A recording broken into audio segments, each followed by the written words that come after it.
जय Hind, hello everyone. तो जैसे कि इससे पहले वाले क्लास में जो है, यानी इसके पहले वीडियो में जो है हम लोगों ने 1 से लेकर के 10 तक के प्रश्नों को देखे थे। आइए इस वीडियो में जो है 11 से लेकर के 20 तक के प्रश्नों को हम लोग देखेंगे। चलिए, तो क्वेश्चन नंबर यहाँ पर 11 क्या है, देखिए क्वेश्चन नंबर 11 है कि क्वेश्चन नंबर 11 क्या है, तो देखिए क्वेश्चन नंबर 11 है कि निम्नलिखित में किसका गुणनफल एक परिमेय संख्या है। तो इसमें से किसका गुणनफल जो है एक परिमेय संख्या है, तो देखिए इसका मान कितना हो जाएगा, इसका मान कितना हो जाएगा, तो √15 हो जाएगा। कितना हो जाएगा, √15। और इसका मान कितना हो जाएगा, √16, यानी बराबर में 4। और इसका मान कितना हो जाएगा, √63 हो जाएगा, ठीक है। और इसका मान कितना हो जाएगा, √18 हो जाएगा। तो इसमें परिमेय संख्या कौन है, ऑप्शन नंबर ए नहीं है, ऑप्शन नंबर बी भी नहीं है, ऑप्शन नंबर डी भी नहीं है। और इस तरीके से इस क्वेश्चन का सही जवाब ऑप्शन नंबर सी होगा। यानी निम्नलिखित में किसका गुणनफल एक परिमेय संख्या है, तो ऑप्शन नंबर सी का, ऑप्शन नंबर सी क्या है, तो बिल्कुल करेक्ट है। आइए अब इसके आगे हम लोग नेक्स्ट क्वेश्चन नंबर 12 को देखते हैं। 11 का सी होगा। चलिए नेक्स्ट क्वेश्चन है, क्वेश्चन नंबर 12 है। देखिए क्वेश्चन नंबर 12 क्या है, क्वेश्चन नंबर 12 क्या है कि निम्नलिखित में कौन 154 का अभाज्य गुणनखंड है। तो 154 का निकालिए, 154 का कितना से निकलेगा, तो 2 से निकलेगा। कितना हो जाएगा, 154 का 2 से कितना हो जाएगा, 7 दूना 14, 7 दूना 14, 77 हो जाएगा। फिर 7 से 11, यानी 2 का पावर 1, 2 का पावर 1 गुने 7 का पावर 1 गुने 11 का पावर क्या हो जाएगा, तो 1 हो जाएगा, ठीक है। तो ऑप्शन नंबर कौन सा सही है, 2 का पावर 1 गुने 7 का पावर 1 फिर 11 का पावर 1, ठीक है। इसमें से इसका सही जवाब कौन सा होगा, तो देखिए 2 का पावर 1, 7 का पावर 1, 11 का पावर 1। तो 2 का पावर यहाँ पर 1, 7 का पावर 1, 11 का पावर 1, यानी इस क्वेश्चन का सही जवाब ऑप्शन नंबर सी हो जाएगा। क्या हो जाएगा, तो ऑप्शन नंबर सी, ठीक है। 12 का सी होगा। चलिए नेक्स्ट क्वेश्चन है, क्वेश्चन नंबर 13 को देखा जाए। देखिए नेक्स्ट क्वेश्चन क्या है, नेक्स्ट क्वेश्चन है क्वेश्चन नंबर 13 कि निम्नलिखित में जो है कौन एक घातीय समीकरण है। निम्नलिखित में कौन एक घातीय समीकरण है, तो ये इसके ऑप्शन को देखा जाए। देखिए यहाँ पर क्वेश्चन नंबर 13 था कि निम्नलिखित में कौन एक घातीय, ठीक है, कौन एक घातीय समीकरण है। निम्नलिखित में कौन एक घातीय समीकरण है, तो एक घात वाला, ये x प्लस में इधर आएगा तो x से x खत्म, ठीक है। तो ये तो नहीं होगा, ठीक है। ये x स्क्वायर हो जाएगा और ये x से कट जाएगा, तो ये खत्म हो जाएगा, ठीक है। चलिए ये भी नहीं है, ऑप्शन नंबर ए नहीं है, डी भी नहीं है क्योंकि इसका पावर 2 है, और ए भी नहीं है। यानी एक्स स्क्वायर होगा तो ये एक्स स्क्वायर से एक्स स्क्वायर ख़त्म हो जाएगा, तो बच जाएगा सिर्फ एक्स। क्या बच जाएगा, सिर्फ एक्स। तो इसलिए इस क्वेश्चन का सही जवाब कौन सा होगा, तो ऑप्शन नंबर क्या होगा, तो बी होगा। क्या होगा, तो ऑप्शन नंबर बी। यही जो है एक घातीय समीकरण है। चलिए नेक्स्ट क्वेश्चन है, क्वेश्चन नंबर 14 को देखा जाए। चलिए क्वेश्चन नंबर 14 क्या है, तो देखिए क्वेश्चन नंबर 14 है, देखिए कि निम्नलिखित में कौन सा एक द्विघात समीकरण है। इसमें कौन सा जो है द्विघात समीकरण है, आइए देख लिया जाए। तो द्विघात समीकरण कौन सा है, देखिए द्विघात समीकरण यानी यही क्या है, देखिए यहाँ पर जो है, देखिए ये तो नहीं होगा क्योंकि ये कट जाएगा, ये भी नहीं होगा क्योंकि इससे यह खत्म हो जाएगा, और ये भी नहीं होगा। इसलिए इस क्वेश्चन का सही जवाब ऑप्शन नंबर सी होगा। क्या होगा, तो ऑप्शन नंबर सी होगा, ऑप्शन नंबर सी। चलिए 14 का सी होगा। नेक्स्ट क्वेश्चन है क्वेश्चन नंबर 15।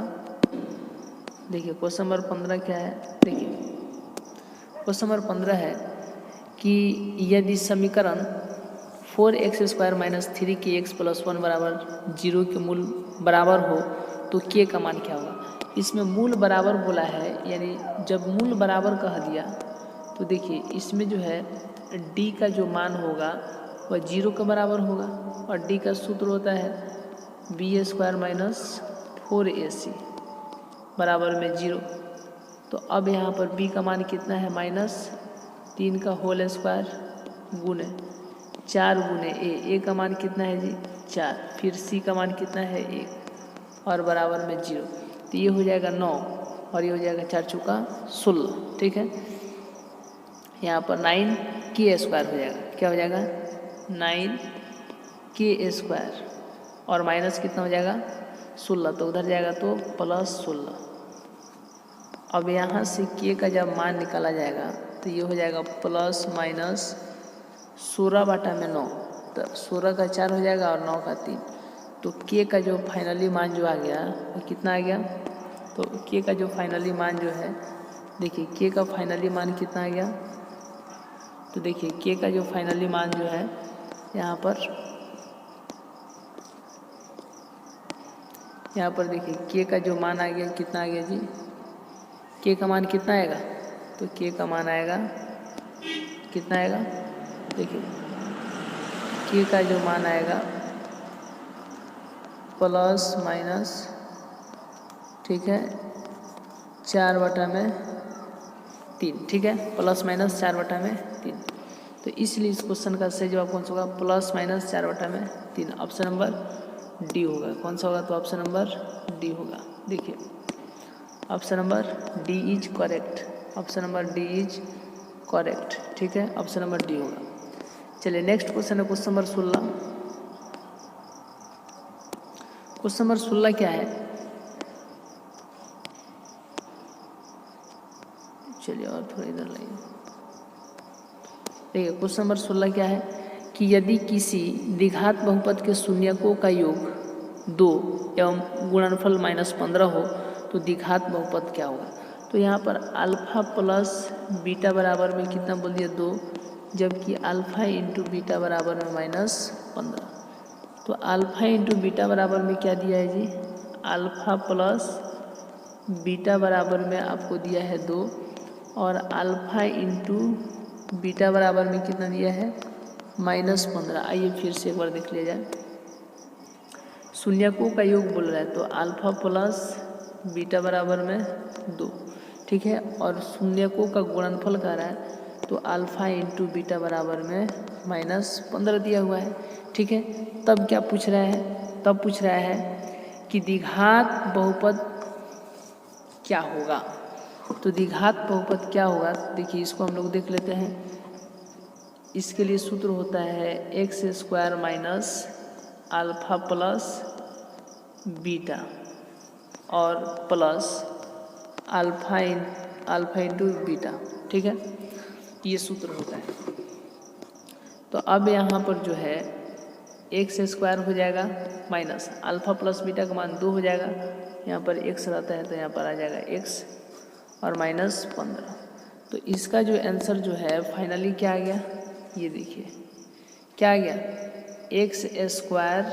ठीक है, इसका जो फाइनली आ गया क्या आ गया, तो देखिए x²,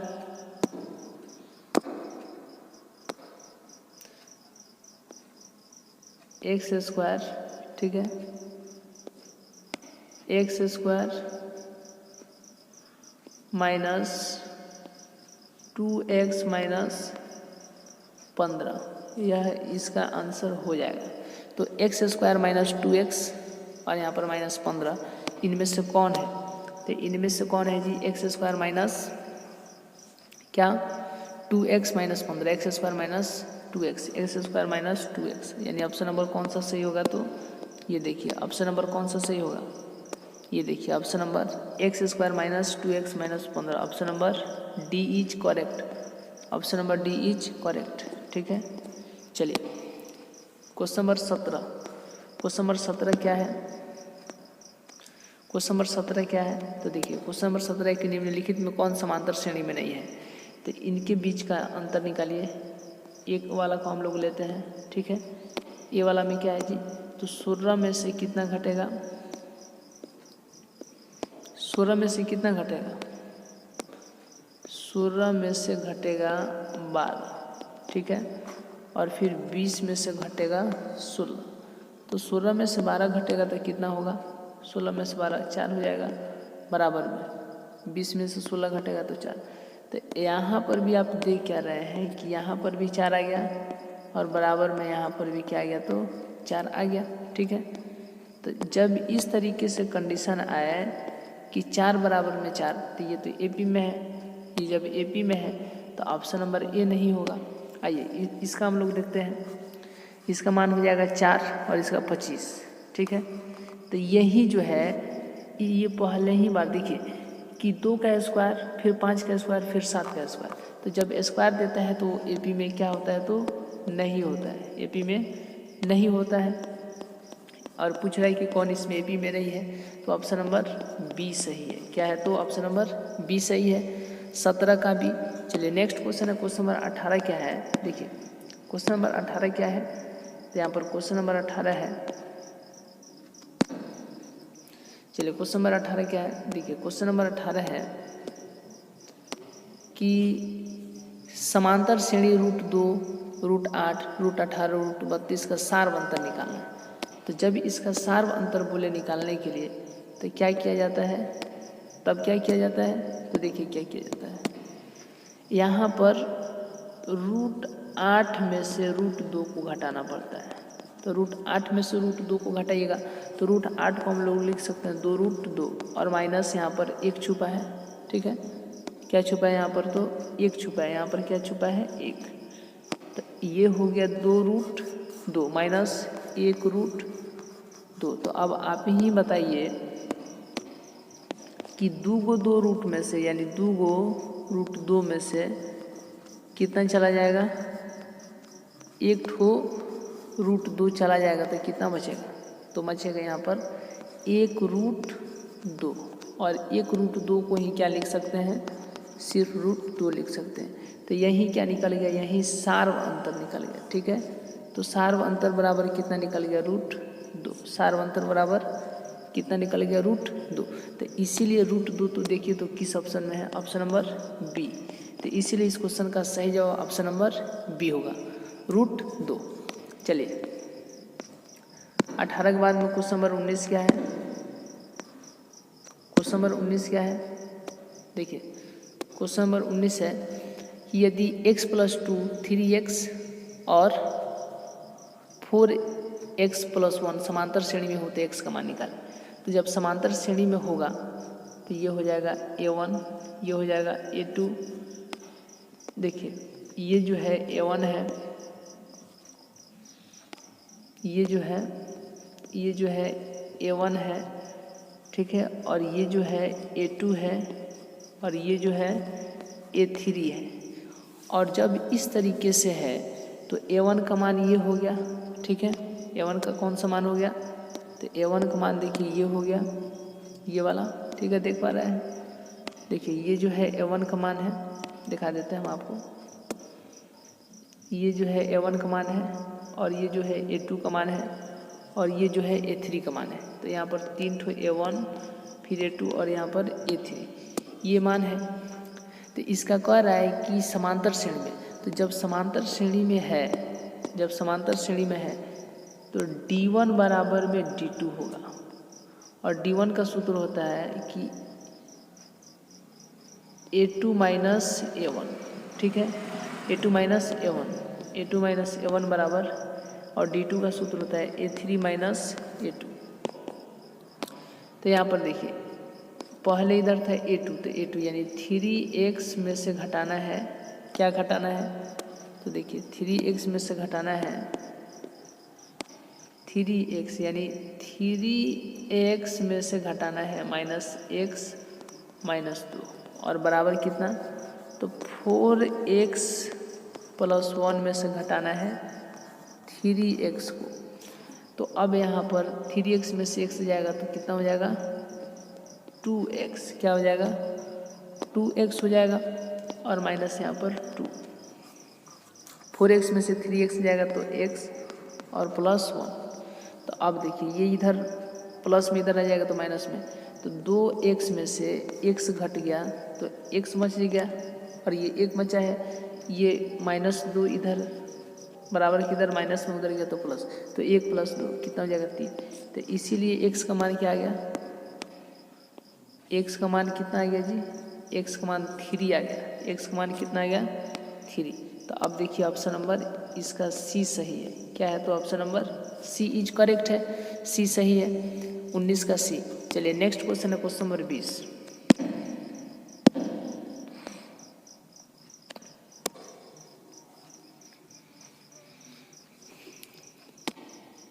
क्वेश्चन नंबर 20 कि tan 30 डिग्री, तो tan 30 डिग्री का मान क्या होता है, tan 30 डिग्री का मान होता है 1/√3 गुना sin 30 डिग्री का मान कितना होता है 1/2। cot 60 डिग्री का मान कितना होता है, तो 1/√3, ठीक है। और फिर cosec 30 डिग्री का मान कितना होता है, तो cosec 30 डिग्री का मान 2 होता है। ये खत्म, बच गया क्या 1/√3, 1/√3 यानी 1/3। तो इसलिए इस क्वेश्चन का सही जवाब कौन सा हो जाएगा, 1/3। देखिए तो कहाँ पे है 1/3, कहाँ पे है, कहाँ पे है 1/3, तो यहाँ पर है। ऑप्शन नंबर कौन सा सही हो जाएगा, B, option number B, option number B. चलिए option number B 1/3, option number B सही है।